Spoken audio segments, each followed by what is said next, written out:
அல்லாஹ் மோலை. என் அன்பு குழந்தையே, உன் வழித்துணை சாயப்பா பேசுகிறேன். நீ நீ புத்திசாலியாக இருந்து உன் குடும்பத்தை கட்டி எழுப்பு. உன்னால் மட்டுமே குடும்பத்திலே இழந்து போன அனைத்தையும் மீட்டு வர முடியும். வீட்டிற்குள் உட்கார்ந்து வீணாக காலத்தை முடக்காமல் உன் குடும்பத்தை எப்படியெல்லாம் மீட்கலாம் என திட்டமிடு.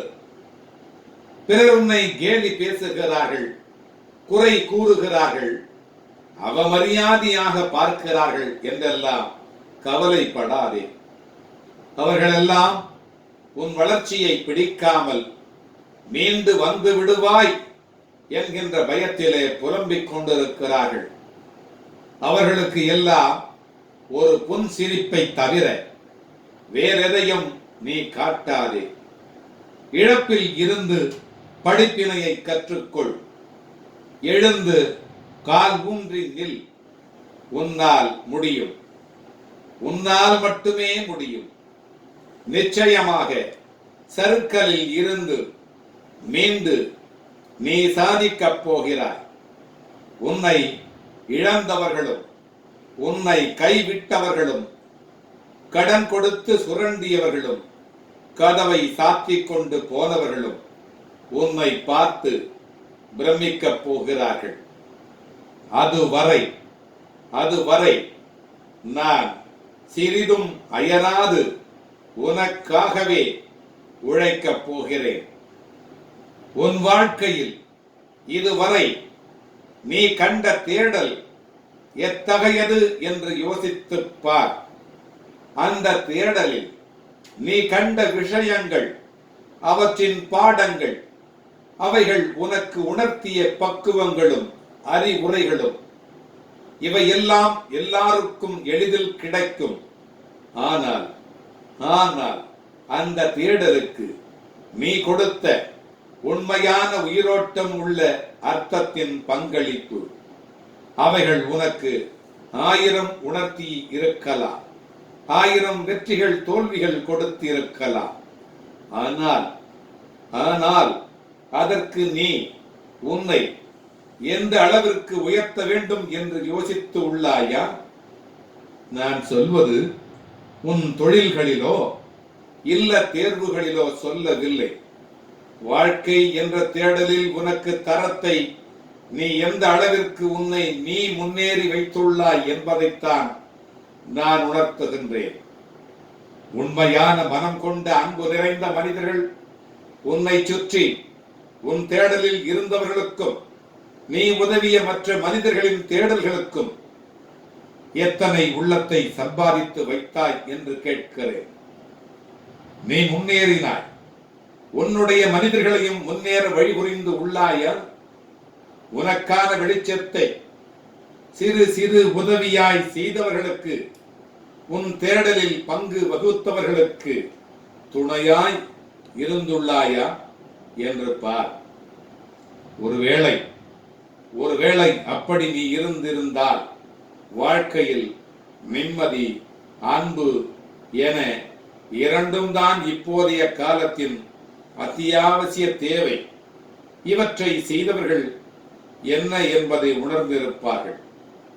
இவற்றை செய்ய மனம் என்னும் தன்னலமற்ற உதவி செய்ய ஆசையும், புத்தி என்னும் இடத்தில் நல்லது எது என்ற நுண்ணறிவும் இருந்தால் நிறைய பேர் தேடும் பொக்கிஷங்கள் உனக்கு கிடைக்கும். அதற்காக உன்னிடம் உள்ள எல்லாவற்றையும் கொடுக்க சொல்லவில்லை. உன் நிலைக்கும் உன் கஷ்டப்பட்ட நிலையில் இருப்பவர்கள் மனம் உனக்கு தெரியும். அதைத்தான் உனக்கு செய்த உதவி மற்றவர்களுக்கு அந்த நிலையில் நீ செய் என்று நான் சொல்லுகிறேன். உன் வாழ்க்கைக்கும் ஒரு யோசனை சொல்லுகிறேன், கேள். மற்றவர்களிடம் பேசும் பொழுதும் அவர்களுக்காக முடிவெடுக்கும் போதும் உன் மனதில் நீ அந்த நிலையில் இருந்தால் உன் மனம் எந்த அளவிற்கு அதை எதிர்கொள்ளும் என்று சிந்தித்து முடிவெடு. இதுவே உன்னிடத்தில் உனக்காக நீ யோசிக்க வேண்டும் என்றால் மனதின் சாயலை உன் புத்தியுடன் ஒப்பிட்டு பார். இதை ஏன் சொல்லுகிறேன் என்றால், மற்றவர்கள் விஷயத்தில் நல்லதை ஆராயும் உன் மனம் உன்னிடத்தில் என வரும்பொழுது உன் ஆசை மட்டும் தான் பார்க்கும். நீ விரும்பி ஆசைப்படும் விஷயம் உனக்கு நல்லது கெட்டது என இருமுகம் கொண்டு இருக்கும். ஆனால் நல்லது ஒரு முகம்தான். நல்லது மட்டுமே அது உனக்கு புத்தியால் மட்டுமே உணர்த்த முடியும். அதனால் தான் இதை உனக்கு நான் கூறுகிறேன். என் சத்தத்தை உன் மனதில் இருந்து கேட்கிறாயா?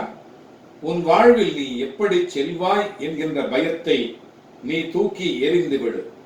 என் ஓசைகள் உன்னை வழிநடத்தும். உன்னுள் என் உயிரோட்டத்தை நீ உணர்வாய். மெய் சிலிர்க்க நீ பார்ப்பாய். உன் மனம் நிம்மதியில் நிறைந்து படிப்படியாக நல்ல உள்ளமாக மாறும்.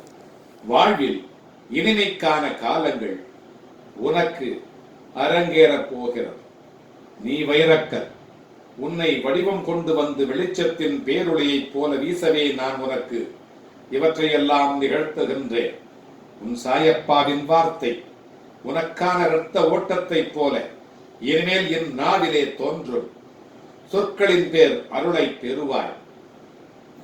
அதனால் நீ எதற்கும் பயப்படாதே, கலங்காதே. உன்னில் நிச்சயம் வெற்றி என்கின்ற தீபத்தை நான் ஏற்றுவேன். நீ உன்னில் பார்க்கும் அனைத்துமாய் அகிலத்தின் ரூபமாய் உனக்கு நான் இருப்பேன். உலகத்தில் என்ன மாறினாலும் என்ன நகர்ந்தாலும் உன் தாய் உன் தந்தை சாய் தேவா துவாரகா மாயி தாயாகிய நான் உன்னை விட்டு ஒருபோதும் அகலமாட்டேன். உன்னில் எப்போதும் நான் இருப்பேன். நீ என்று என்னை சாயப்பா என்று அழைத்து உன்னிடத்தில் நான் என்னும் சொல்லுக்கு சாய் தேவா என்கின்ற அர்த்தத்தை கண்டாயோ, அன்றே நீ என் உயிரான பொறுப்பு. உன் அன்பின் ஆழத்தையும் உன் பக்தியின் தூய்மையையும் உன் நம்பிக்கை பொறுமை எதையும் எதிர்நோக்கி தாங்கும் உணர்வு உன் பலத்தையும் உன் விசுவாசத்தையும் எவ்வளவு உன்னதமானது என்பதை நான் அறிந்து கொண்டிருக்கிறேன். அதனால் எல்லாம் சரியாகிவிடும். எதற்கும் நீ அஞ்சாதே. உன்னோடும் உன் குடும்பத்தோடும் நான் என்கின்ற உன் சாய் தேவா இருக்கிறேன். என் பரிபூர்ண அருளும் ஆசீர்வாதமும் அன்பும் பெற்ற என் பிள்ளை நீ. உன்னை விட்டு நான் விலகுவதும் இல்லை, உன்னை விலகி போகும்படி நான் செய்வதும் இல்லை. நீ ஜெயமாக, நீ நிச்சயம் ஜெயமாக, நல்ல ஆரோக்கியத்துடன் எல்லா செல்வ வளங்களையும் பெற்று சீரும் சிறப்புமாய் நல்ல பெயருடன் நிம்மதியான மகிழ்ச்சியான நல் வாழ்க்கையை பெறுவாய். உன் அம்மாவாக உன் அப்பாவாக என்றும் உன்னை என் இருதயத்தின் கருவறையில் சுமந்து அரவணைப்பேன்.